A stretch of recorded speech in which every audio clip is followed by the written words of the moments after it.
"Happy birthday, Dad," my son's voice sneered, shoving a suitcase into my trembling hands as the iron gates of Maple Grove Retirement Home clanged shut behind me. A gift? No, this was a knife in my back, twisted by my own blood. The cane I gripped, carved with the scars of Afghanistan, burned in my fist as I realized the truth.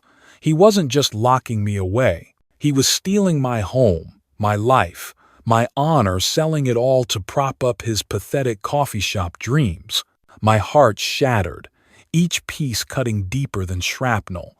As I stood on Victoria's cold shore, the sea howling my rage. Betrayed, discarded, erased.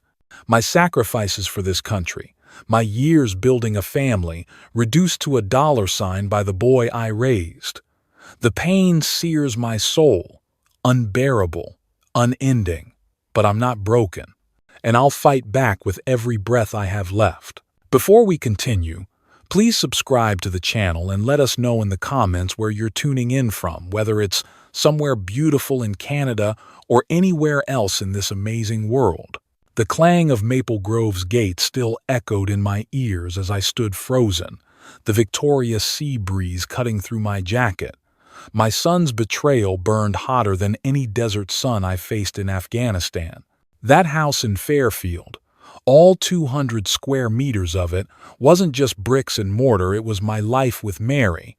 My late wife poured into every corner. I could still see her in our kitchen, rolling out dough for Nanaimo bars, her laughter filling the air as David, just a boy then, sneaked a bite. "You're gonna spoil your supper, kid," I teased, ruffling his hair. We'd fish off Dallas Road, rods in hand, the Pacific stretching endless before us. I taught him how to bait a hook, how to wait for the tug of a salmon. Those were the days I thought family meant something. Now, David's cold eyes told a different story. "This is for your own good, Dad," he'd said in the car, his voice flat as the asphalt on Douglas Street. "For my good, or for the $1, $2 million he'd get from selling our home?" I gripped my cane, its carved maple worn smooth from years of service, and felt my chest tighten. Mary's garden, where we planted tulips every spring, was probably already on some realtor's listing. My medals, my memories, my life stripped away for his greed. How had the boy I raised turned into this?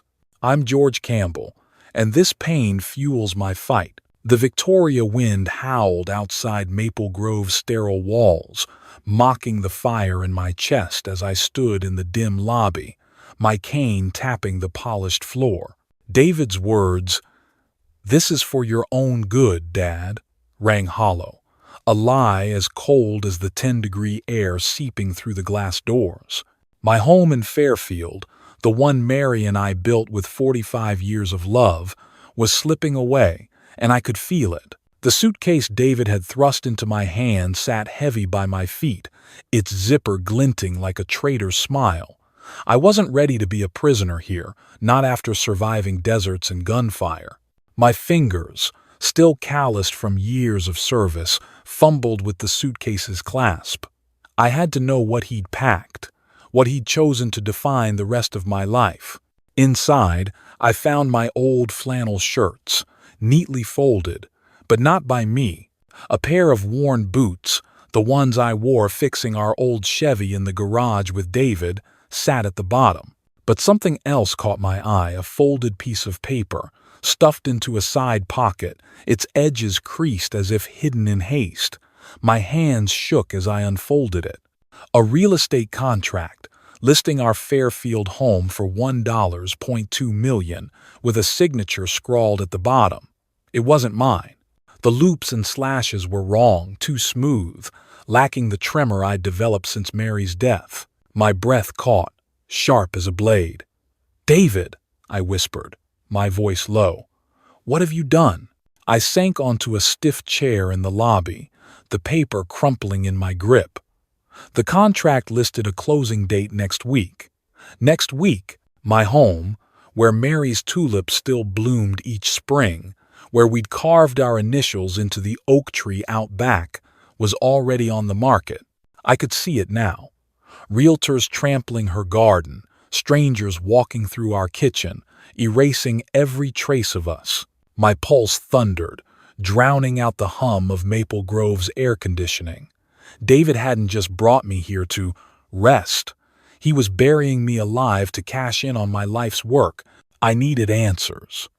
Clutching the contract, I shuffled toward the payphone in the corner. Maple Grove didn't trust residents with their own phones, apparently.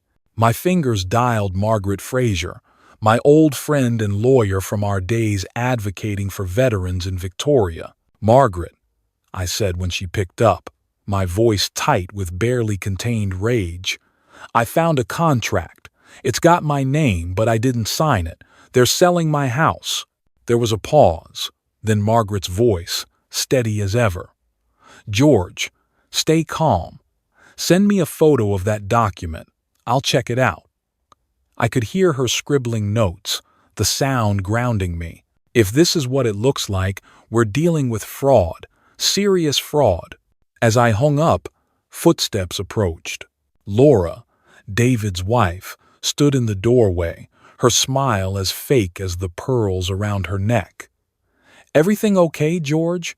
she asked, her voice syrupy, but her eyes darted to the paper in my hand. I folded it quickly, my glare locking onto hers. "Just fine, Laura," I said, my tone sharp enough to cut glass. "Just catching up with an old friend." She hesitated, then forced a laugh. "Well, we're heading out. Got a big meeting about the coffee shop expansion. You'll be good here, right?" Her words were a mask, but I saw through them. Expansion. That's what they called stealing my home? I nodded, keeping my face neutral. But inside, my blood boiled. As Laura turned away, I caught a snippet of her phone call outside. "Yeah, it's done," she whispered, thinking I couldn't hear. "The house will be ours by next week. He's not going anywhere." My grip tightened on my cane, the maple wood creaking under my fingers. I'd survived ambushes in Afghanistan, planned missions under pressure, and buried my wife with dignity. David and Laura thought they could outsmart me, lock me away like some broken relic, but they didn't know the man they were dealing with. I wasn't just a father they'd betrayed. I was George Campbell, a soldier who'd fought for this country, and I was already planning my next move. The sterile hum of Maple Grove's fluorescent lights buzzed in my ears as I sat in the lobby, the crumpled real estate contract still clenched in my fist.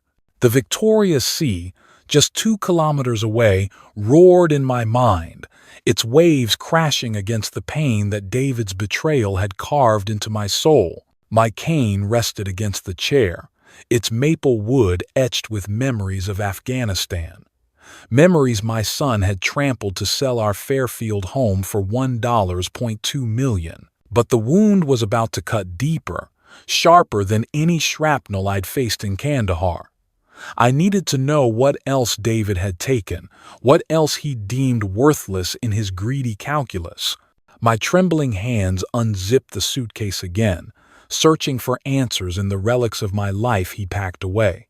At the bottom, beneath a stack of old sweaters, I found a small envelope, its edges yellowed with age. My breath hitched as I opened it. Inside was a receipt, stamped with the logo of a Victoria pawn shop on Government Street. "Canadian Forces decoration, $500, it read. My heart stopped.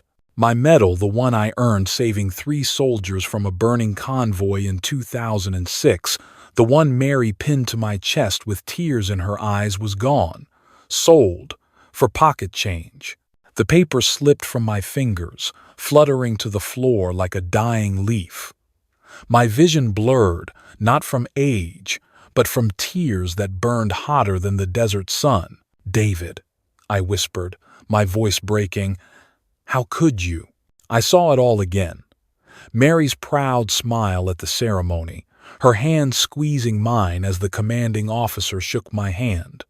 "You're my hero, George," she'd said, her voice soft as the Pacific breeze. That medal wasn't just metal, it was my sacrifice, my duty, my proof that I'd stood for something greater than myself. David knew its weight. He'd held it as a boy, eyes wide, asking about my stories from the war. Now, he'd sold it for $500, less than a month's rent at his failing coffee shop. The pain clawed at my chest, a raw, gaping wound that no battlefield medic could stitch. I'd fought for Canada, for him, for our family, only to be discarded like scrap. I stumbled to the window, the cold glass pressing against my forehead. Outside, the Victoria skyline faded into dusk, the Empress Hotel's lights a distant mockery of warmth. Another resident, an old man in a wheelchair, rolled up beside me. "They take everything, don't they?" he said, his voice rough with years of being forgotten. "My kids sold my fishing boat, said I didn't need it anymore." His eyes met mine, hollow but knowing. "What did they take from you, friend?" I couldn't speak. The words stuck in my throat, choked by grief. "My medal," I finally rasped. "My son sold my medal." He nodded, no surprise in his face. "They think we're done living. They're wrong." His words were a spark, but the pain still drowned me. I thought of Mary, how she'd fight to keep our family whole. Her garden, her Nanaimo bars, our oak tree with our initials David was erasing it all. I sank back into the chair, the receipt still on the floor, a testament to my worth in his eyes. $500. My hands shook, not with age, but with a fury so deep it felt like it could crack the earth. I'd survived war, loss, and time, but this betrayal was a wound I couldn't outrun. "George?" A voice snapped me back. It was Emily, my granddaughter, standing in the lobby, her backpack slung over one shoulder. Her eyes, so like Mary's, widened at my tear-streaked face. "Grandpa, what's wrong?" she asked, stepping closer. I held up the receipt, my voice barely a whisper. "Your father sold my medal, Emily, the one I got for saving lives." Her face paled, her mouth opening, then closing. "He wouldn't," she stammered, but the doubt in her voice told me she wasn't sure. "He said this place was to keep you safe." "Safe?" I wanted to scream. Safe from what? From the home I built? The life I earned? "Emily," I said, my voice steadying, "go home, check his office, you'll see who your father really is." She hesitated, then nodded, her footsteps fading as she left. I sat alone, the receipt burning a hole in my heart. David thought he'd won, thought he could bury me here, but he'd forgotten one thing. I was George Campbell, a soldier who never surrendered, and this pain, this unbearable pain, was waking something fierce inside me. The weight of David's betrayal pressed against my ribs, heavier than the body armor I wore in Afghanistan. The Maple Grove lobby's sterile air choked me, the Victoria dusk painting the windows in shades of gray. The pawn shop receipt for my Canadian Forces decoration sold for a pathetic $500 burned a hole in my pocket, each word a fresh wound. The forged contract to sell our Fairfield home for $1, $2 million, found in the suitcase, was a knife twist. But the pain of my medal's loss was a fire that refused to die. My cane, carved with the scars of war, clicked against the tile as I paced, my mind racing like it did during night patrols in Kandahar. David thought he'd locked me away, erased me, but he'd forgotten the soldier I was, the man who outsmarted ambushes and brought men home. I needed more than rage. I needed evidence to bury him. My hands, still steady despite 70 years, rummaged through the suitcase again, driven by a gut instinct honed on battlefields. Beneath a pile of folded shirts, clothes I hadn't chosen, I found a slim, leather-bound notebook, its cover embossed with the Canada Veterans Fund logo. My heart skipped.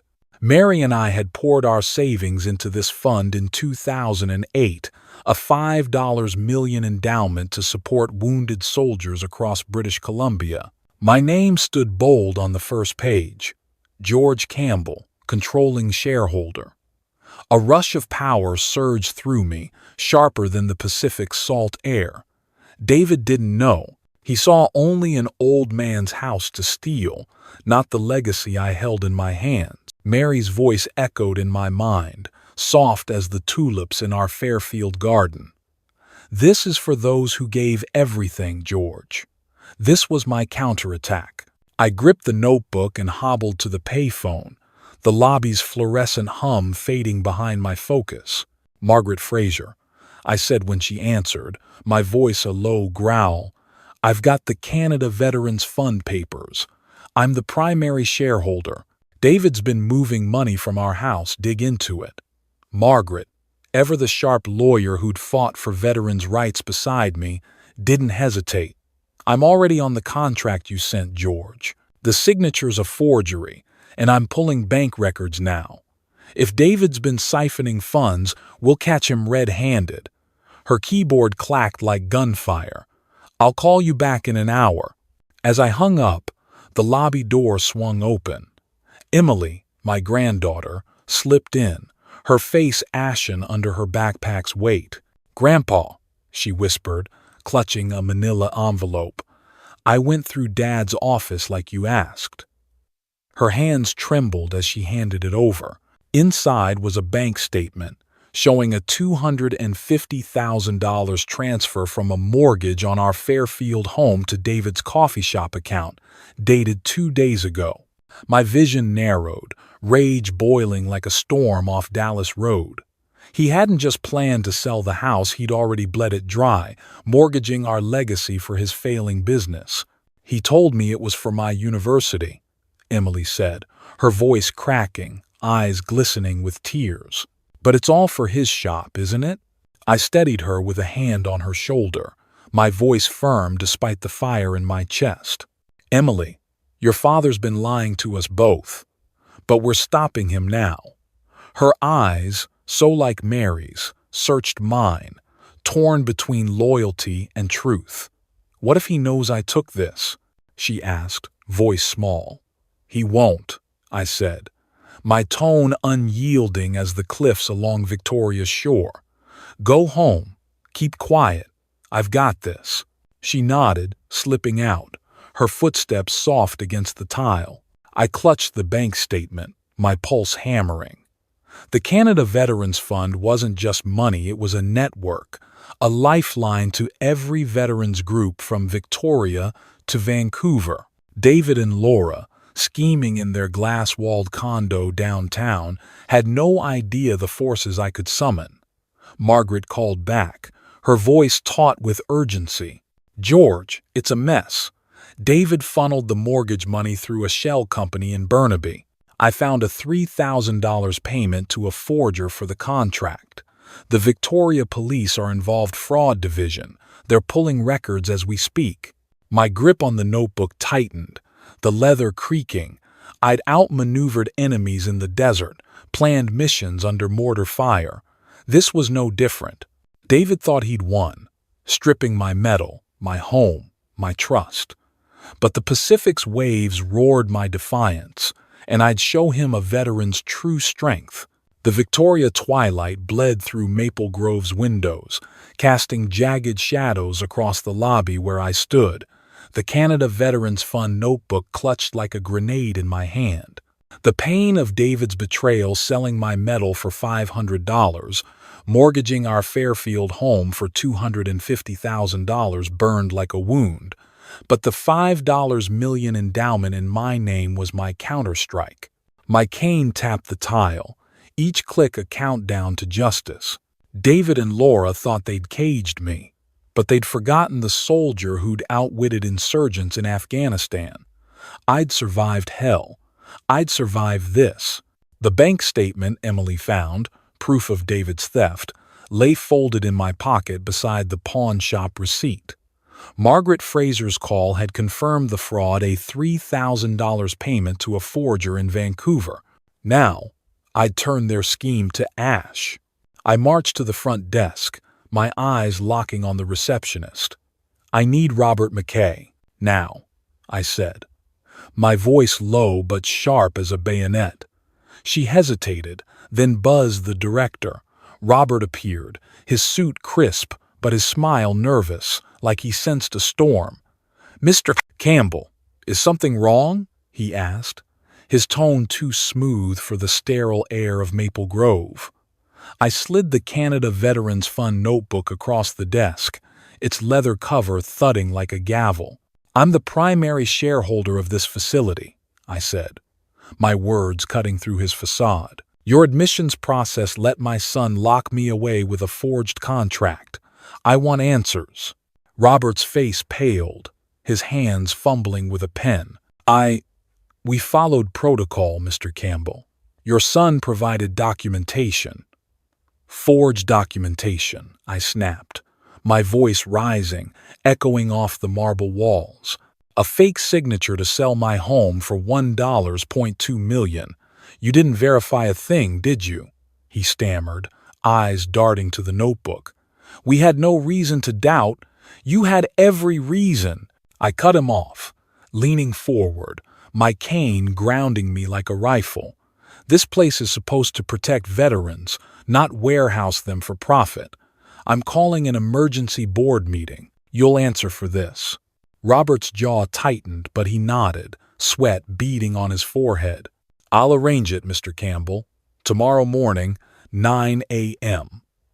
I held his gaze, my eyes burning with the same fire that carried me through Kandahar. "Make it 8 o'clock, I said. "And don't think about stalling." As he scurried off, I felt the old soldier in me awaken, the one who'd planned missions under fire. Maple Grove would change, or I'd tear it down. Back at the payphone, I dialed Margaret Fraser again. "Margaret, it's time," I said, my voice steady as the Pacific cliffs.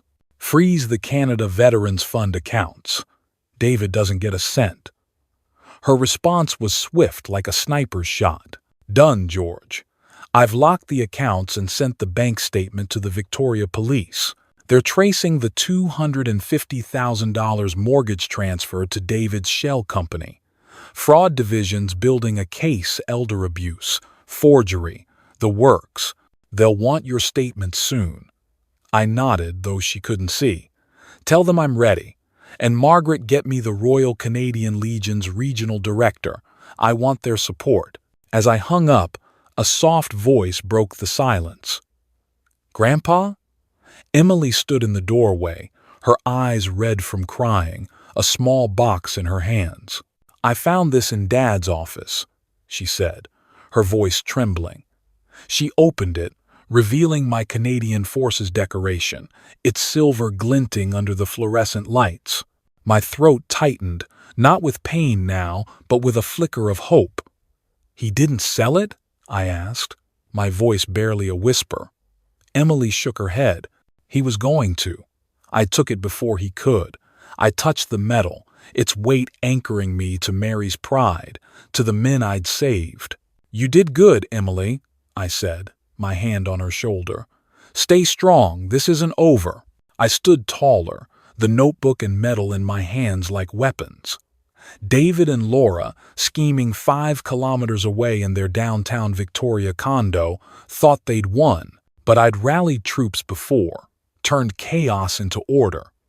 The Canada Veterans Fund gave me leverage, the Royal Canadian Legion gave me allies, and Emily gave me a reason to fight.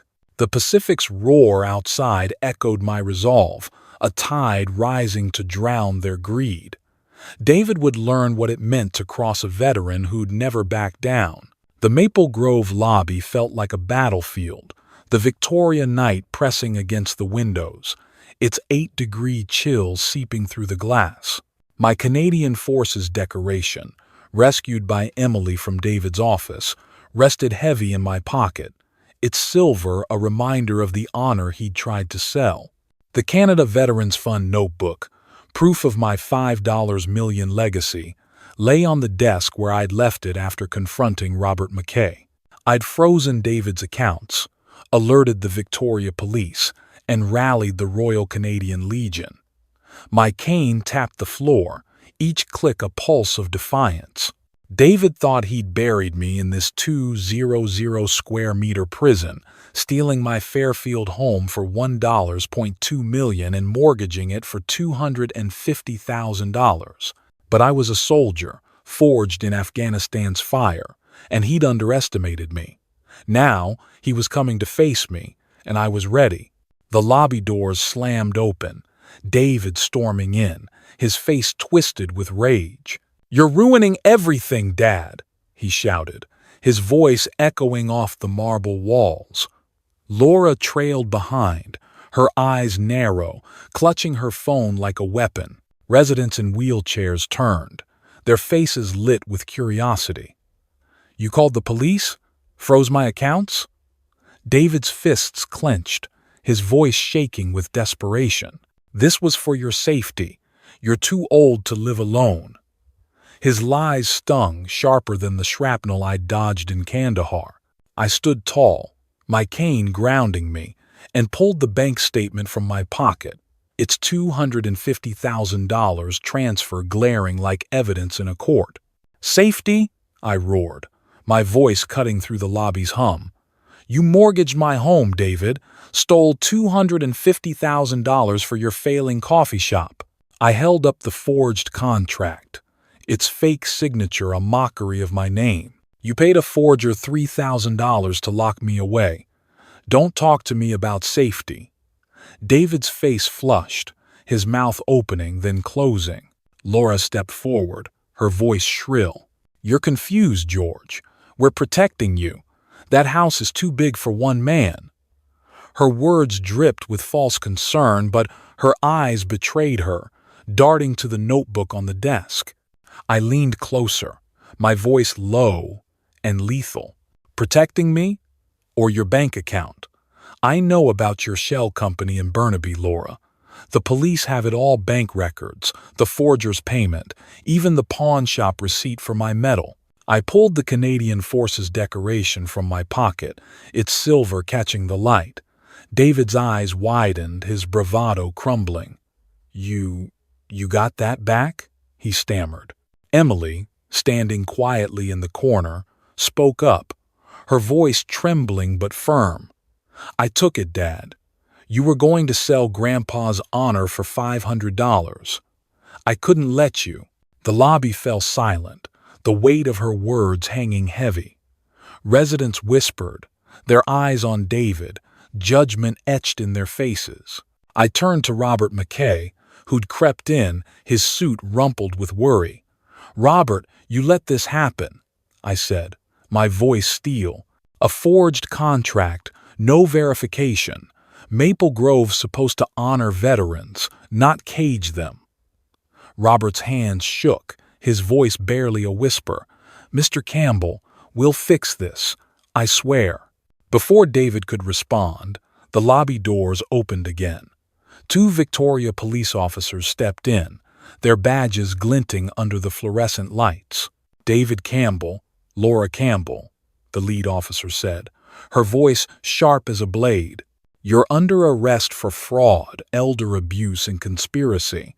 David's face drained of color, his hands rising in protest. "This is a mistake," he shouted, but the officer ignored him, snapping handcuffs on his wrists.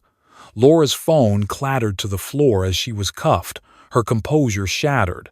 I stood firm, my cane steady, watching as the officers led them out. Residents clapped, their applause a slow, powerful rhythm, like waves crashing on Dallas Road. Emily's eyes met mine, tears streaming but her chin high. "I'm sorry, Grandpa," she whispered. I squeezed her hand. "You did right, Emily. You saved more than my medal." The Pacific's roar outside seemed to cheer, its tide carrying away the wreckage of David's greed. I wasn't just a veteran fighting for myself, I was fighting for every soul in Maple Grove, and I'd make sure their voices were heard. The Maple Grove lobby, once a cage for my pain, now hummed with the echo of justice as the Victoria police hauled David and Laura away in handcuffs. The residents' applause lingered, a slow, defiant rhythm like waves crashing on Dallas Road 3 kilometers away. My Canadian Forces decoration, saved by Emily, rested against my chest, its silver gleaming under the fluorescent lights. The Canada Veterans Fund notebook, my $5 million legacy, sat secure in my hand, a testament to the fight Mary and I had built. David's attempt to steal our Fairfield home for $1.2 million, his $250,000 mortgage fraud, and the $3,000 he paid a forger had crumbled under the weight of truth. My cane, etched with Afghanistan scars, stood firm as I walked out of Maple Grove, no longer a prisoner but a soldier reclaiming his ground. The Pacific's salt air greeted me, carrying the promise of a new dawn. Back in Fairfield, I stood in my kitchen, the scent of Mary's tulips drifting through the open window. The house, all 200 square meters, was mine again. Margaret Fraser had worked her legal magic, voiding the forged contract and reversing the mortgage. The oak tree in the backyard, carved with our initials, stood untouched, its branches swaying in the 10-degree Victoria breeze. I set the table with Mary's favorite china, the plates she'd used for our Sunday roasts, and baked a batch of Nanaimo bars, their chocolate layers a nod to her recipe. Emily arrived, her backpack slung over one shoulder, her eyes brighter than I'd seen since this nightmare began. "Grandpa," she said, her voice soft but steady, "I'm so glad you're home." We walked to Dallas Road, the Pacific stretching endless before us, just like when I taught her father to fish. I handed her my medal, its weight heavy with memory. "This is what we fight for, Emily," I said, my voice thick with pride, "not just for ourselves, but for those who come after." She nodded, clutching the medal. "Dad's in jail now," she said, her tone a mix of sorrow and resolve. "Mom, too. I don't know how they could do this to you." I squeezed her shoulder, my grip firm. "They made their choices, Emily. But you chose to stand with what's right." The next day, I returned to Maple Grove, not as a resident but as a force. Robert McKay met me in the boardroom, his suit less crisp, his eyes humbled. "Mr. Campbell," he said, his voice low, "the board's ready to implement your changes." I spread out my plans, funded by the Canada Veterans Fund, a veterans lounge with 20 chess tables, a library stocked with 500 large-print books, and art classes led by local Victoria artists. "This isn't just about me," I said, my voice steady as the cliffs along the shore. "Every veteran here deserves dignity, not a warehouse." Residents gathered outside, their faces lit with hope. An old man, his own medals pinned to his sweater, saluted me. "You're giving us our pride back," he said. Emily joined me, her notebook filled with ideas for the fund. "Grandpa," she said, her eyes shining, "I want to study nonprofit management at the University of Victoria. I want to keep this going." I smiled, seeing Mary in her determination. "You'll make it stronger than I ever could," I said. The Pacific's waves roared approval, their rhythm a heartbeat of change. Maple Grove's walls, once cold, now echoed with laughter from a chess game in the new lounge. A woman painted a seascape, her brush steady, her smile real. Back home, I stood on my porch, the Victoria skyline glowing under a crimson sunset. The Royal Canadian Legion had pledged support, their banners ready for Maple Grove's first veterans exhibit, where my medal would shine beside others.